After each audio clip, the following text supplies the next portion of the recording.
कहते हैं वाल्मीकि को नारद मिले थे। नारद ने बताया था, भैया ये पाप कर्म क्यों करते हो, जंगल में रहते हो, पाप कर्म करते हो। जो बेचारे मेहनत करके घर को ले जाते होते हैं अपने बच्चों के लिए, पत्नी के लिए, परिवार के लिए, तुम बिना मेहनत के डराकर, धमकाकर, मारकर लूटते हो। ये पाप कर्म है। क्यों करते हो वाल्मीकि ये पाप कर्म, किसके लिए करते हो? उसने कहा था, मैं पाप नहीं जानता ना पुण्य जानता, मैं तो बस लूटना जानता हूं।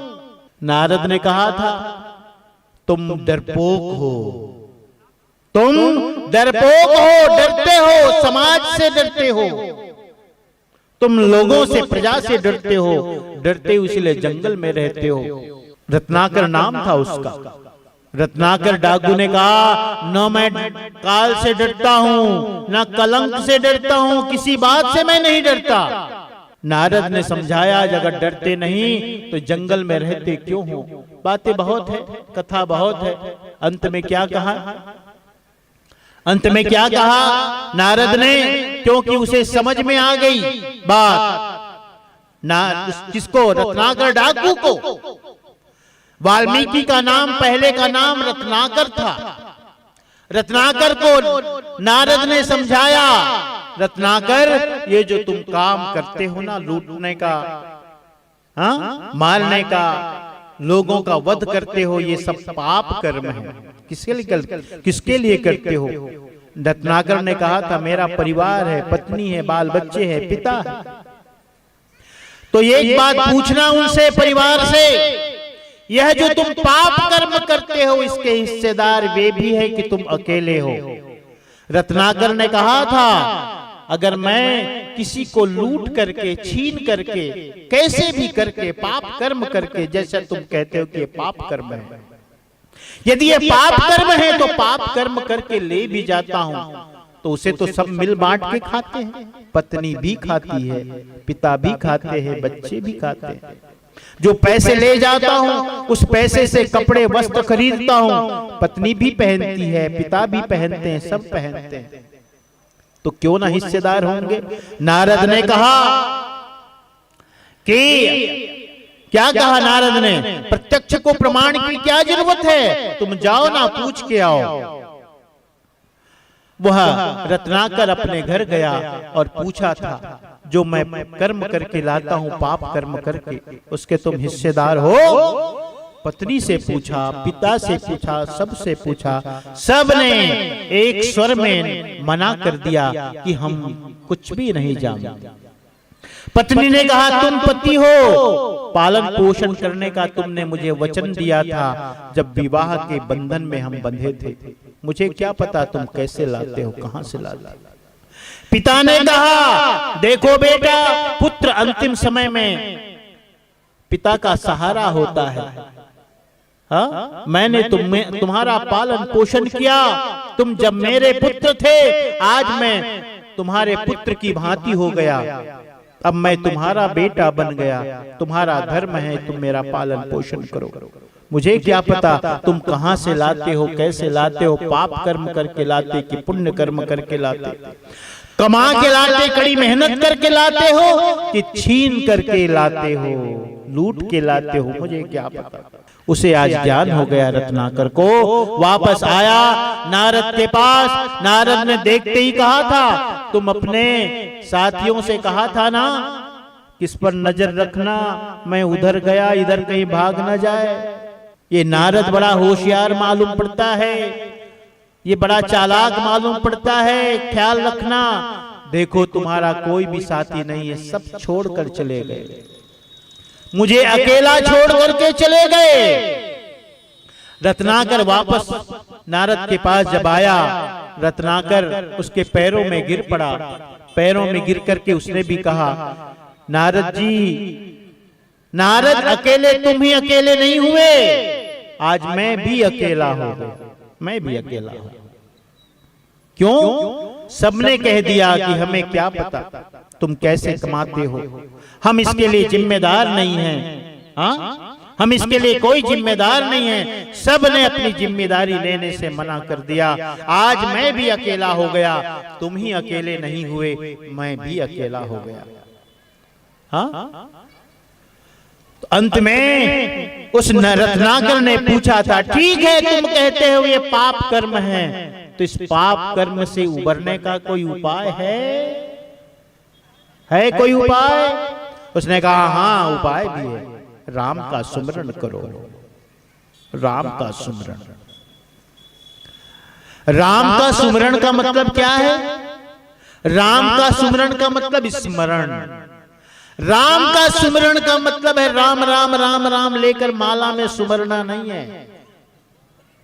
अक्सर लोग इसी बात से अवगत हैं, परिचित हैं कि हाथ में माला ले लो, राम राम राम राम राम सुमिरन करते रहो। सदगुरु कबीर साहब ने कहा ये सुमिरन नहीं है भाई। साहब क्या कहते हैं? साहब कहते हैं माला तो कर में फिरे, जीभ फिरे मुख माही, और मनुआ तो चहुदिस फिरे, ये तो सुमिरन नहीं। माला हाथ में फिरे और जीभ मुख में फिरे और आदमी चारों तरफ फिरे, ये भैया ये कौन सा सुमिरन है ना? सुमिरन का मतलब स्मरण, स्मरण का मतलब ख्याल, ख्याल का मतलब बोध, बोध का मतलब होश। सदा यह ख्याल रहे, क्या ख्याल? कि मैं वह हूं, मैं वह हूं, इसका बोध। मैं वह हूं का मतलब सो हम। इसलिए हमारे कबीर पंथ में संध्या पाठ में विधि बताई जाती है। संध्या पाठ में पहले ही गौरी के बाद हम संध्या पाठ की शुरुआत करते हैं। निर्विकार निर्भय तू ही और सकल भय माय, सब पर तेरी साहिबी तुम पर साहिब नाय। संध्या सुमिरन आरती भजन भरोसे दास, मनसा वाचा कर्मणा जब लग घट में श्वास। श्वास श्वास में नाम लो वृथा श्वास मति खोए, न जाने यह श्वास को आवा होए न होए। श्वासा की कर सुमरनी कर अजपा को जाप, परम तत्व को ध्यान धर सोहम आपो आप। सोहम आपो आप कहते सोहम का ख्याल रखो, स्मरण रखो। सोहम का, सोहम का मतलब है वह मैं हूं। संस्कृत शब्द है सोहम, सह अहम, वह मैं हूं। इसका सुमिरन करो सदा, इसका बोध रखो, इसका स्मरण रखो, इसका ख्याल रखो। सह अहम, मैं वह हूं, वह मैं हूं। अब वह मैं हूं का मतलब क्या? वह मैं हूं का मतलब क्या हुआ फिर? वह मैं हूं का मतलब है मैं यह नहीं हूं। मैं वह हूं का मतलब मैं यह नहीं हूं, और मैं यह नहीं हूं का मतलब जो दिखने में आता है वो मैं नहीं हूं। शरीर मैं नहीं हूं, मन मैं नहीं हूं, बुद्धि चित्त अहंकार मैं नहीं हूं, किसी का माता पिता मैं नहीं हूं, किसी की पति, किसी की पत्नी, किसी का पति मैं नहीं हूं। हाँ, मैं नहीं हूं, मैं यह नहीं हूं, मैं वह हूं, मैं वह हूं, मैं वह हूं। इसी का नाम सुमिरन है। तो नारद ने जब उसे राम का सुमिरन करने को कहा तो राम राम राम राम जपना ही नहीं है माला लेकर के। राम का मतलब है राम का सुमिरन करने को कहा, इसका मतलब है तुम अपने अविनाशी तत्व होने का ख्याल रखो। तुम अजर हो, अमर हो, अविनाशी हो, इस बात का तुम स्मरण रखो। सुमिरन मतलब स्मरण, ध्यान रखो। तुम शरीर नहीं, तुम मन नहीं, तुम इंद्रिय नहीं, तुम मन बुद्धि चित्त अहंकार नहीं, तुम किसी के पिता और किसी की मां नहीं, किसी की पत्नी और किसी का पति नहीं, किसी का पिता और किसी का पुत्र नहीं। तुम शुद्ध बुद्ध अजर अमर अविनाशी हो। तुम मरने वाले नहीं, शरीर मरता है, तुम शरीर नहीं हो। लेकिन आधार कार्ड में यही शरीर की फोटो रहती है, इसी को दिखाते हम लोग, ये मैं हूं, दिखाते हैं कि नहीं? तो व्यवहार का जीवन है। इस व्यवहारिक जीवन में हमें अपना परिचय, अपनी फोटो ही दिखानी पड़ती है, और फोटो आत्मा की नहीं है। जो हम हैं उसकी फोटो नहीं बन सकती। वो तो निराकार है, वो तो आकार से रहित है, वो तो ज्ञान रूप है, वो तो ज्ञान स्वरूप है। वो तो सिर्फ जानने में आता है कि मैं हूं, है कि नहीं? बताओ, आपके अंदर जो विराजमान है उसका स्वरूप क्या है, क्या बताओगे? बस यही कि मैं हूं, इसकी प्रतीति, यही इसका स्वरूप है। मैं हूं और उसका कोई स्वरूप नहीं है। कब पता चलता है मैं नहीं हूं? तब जब किसी अर्थी को देखो, किसी लाश को देखो, सब ज्यों का त्यों, सब वैसा ही कि वैसा। एक बार एक नौजवान लड़का पानी में डूबकर मर गया। मैं अस्पताल में गया। उसके शरीर में मात्र एक कपड़ा है, एक अंडरवियर पहना हुआ और लेटा हुआ है। लेटा हुआ है का मतलब सोया हुआ है नहीं, पड़ा हुआ है। हाँ? और पड़ा हुआ है, कैसे पड़ा हुआ है? बस चित्त पड़ा हुआ है, एकदम ताजा है, अभी अभी का। ऐसा लगता है गहरी नींद में सोया है, लेकिन चैतन्य नहीं है, आत्मा नहीं है।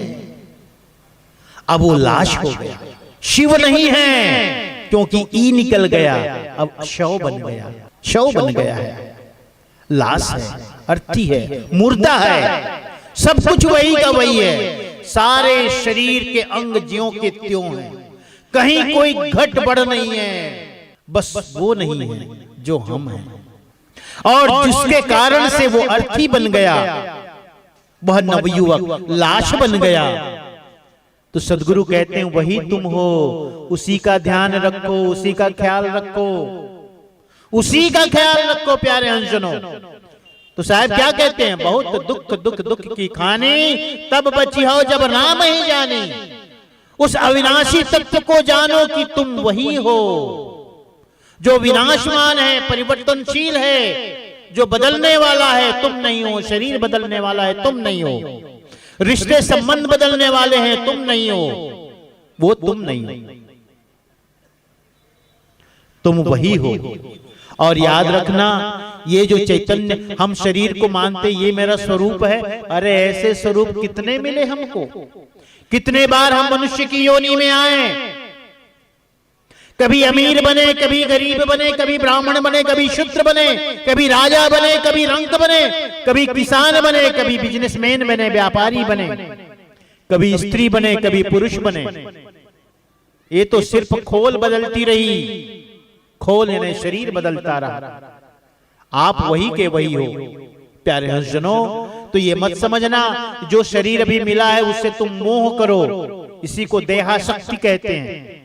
देहाशक्ति मिटा लो प्यारे मना, ज्ञान गंगा नहा लो प्यारे मना।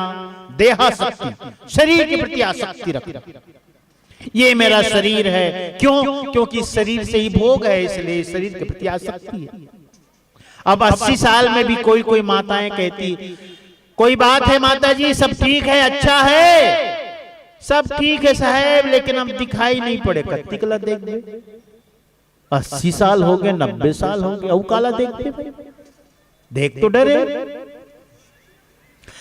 साहेब चले नहीं बने, हाथ गोड़ फिरा थे, औ कत्तिक चल भी, बहुत तो चले, खेत खार गए, घूमे फिरे, मेला मड़ाई गए, हाँ गांव गोतियार गए, सब जगह तो गए, और कितना चलोगे? अब चलोगे क्या?